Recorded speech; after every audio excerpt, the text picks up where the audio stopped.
I'm Joe Megason, and I'm on location here with Brian Moore of Brian Moore Cattle Company at Geary, Oklahoma. Good to see you today, Brian. Nice to see you, Joe. Give us a little background on the operation out here and what you guys do. We run stockers on wheat, graze wheat out, and we run about 500 to 1,000 head of stockers a year, and we use the Mix 30 to help us control bloat and help us give us a little advantage on our gains. Where did you learn about Mix 30 from the beginning? From a neighbor who was feeding it on wheat pasture, and I kind of asked him why he was feeding protein on wheat pasture, and he took the time to explain to me that he was using it for bloat control and to help through storms and snow and stuff to help keep the cattle growing. The fat in Mix 30 we found has really helped control bloat. Have you guys noticed the same situation on your operation? Yes, we have. The fat has helped us cut our bloat loss down considerably. So we've lost a couple calves over the last 5 or 6 years. So you've taken it down to 2 head over approximately 3,000 head in that 6-year time frame. Yes, sir. Okay. What have you noticed on gains by using Mix 30 out here on wheat? Felt like it done us a lot of good this year, where we had a rough, hard winter. The wheat was short, and we continued to get our gains where we normally did. Where do you typically see your gains at? Somewhere in the neighborhood of 2 pounds. Where do you see consumption-wise on Mix 30 out here? They usually consume somewhere between 1/4 pound to 1/2 pound a day.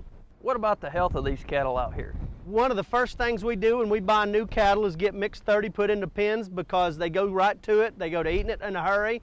And I've always felt like if I can get the cattle started eating something, that gets their body working and the rumen working, and we have a lot less health trouble.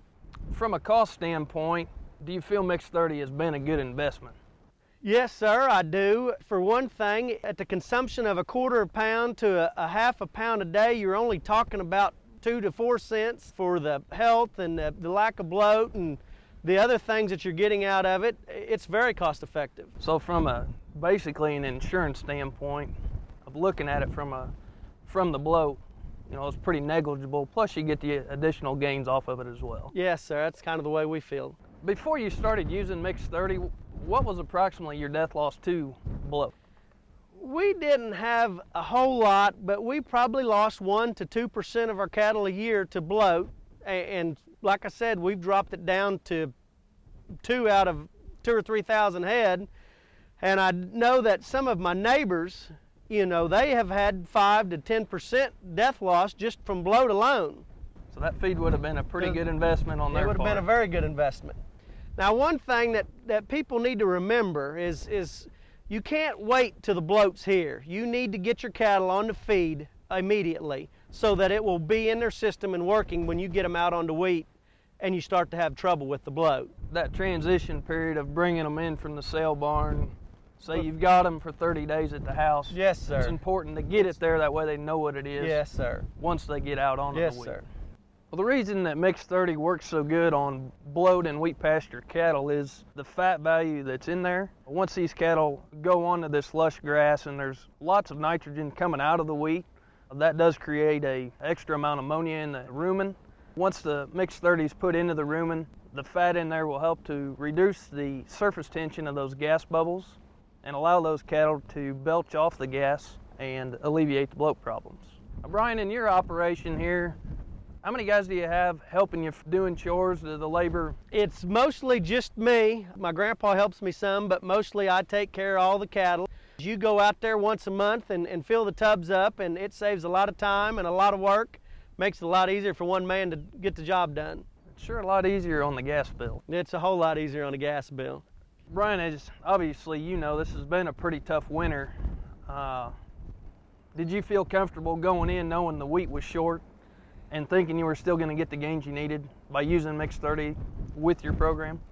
I felt a lot more comfortable, I think, than most people do. I know through every snowstorm, my cattle were up around the hay and eating the liquid feed, and they never seemed to stop or slow down. They always looked good through every snowstorm. So, yeah, I felt considerably better about knowing that they had that feed out there to eat. In your applications out here, are you feeding this in an open top container or a lick wheel, or how are you going about that? We feed all of our feed to our stockers and our cows and everything in open top containers. We have no trouble whether the feed sets there, it'll be just fine. If it rains in it, it's just fine. The water will evaporate off the top. The cattle will drink it off the top, and we have no bugs, nothing really bothers it at all. The cattle seem to have no trouble. We get along real good feeding in open cup containers. Brian, as a producer and also as a dealer of Mixed 30 for us, what have you noticed in people's opinion of Mixed 30 being an all-natural product?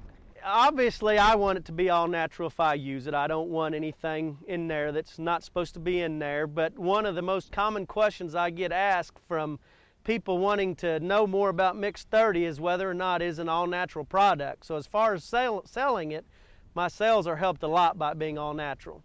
It's definitely an advantage from a dealer or from a customer that Mixed 30 falls into the all-natural programs. It does open up your marketing opportunities and your avenues, and it will create more value in those cattle as you take them to sale. Well, Brian, we appreciate you coming out this afternoon and showing us the cattle and visiting with us. I look forward to seeing you again down the road. All right, thanks a lot, Joe. Thank you.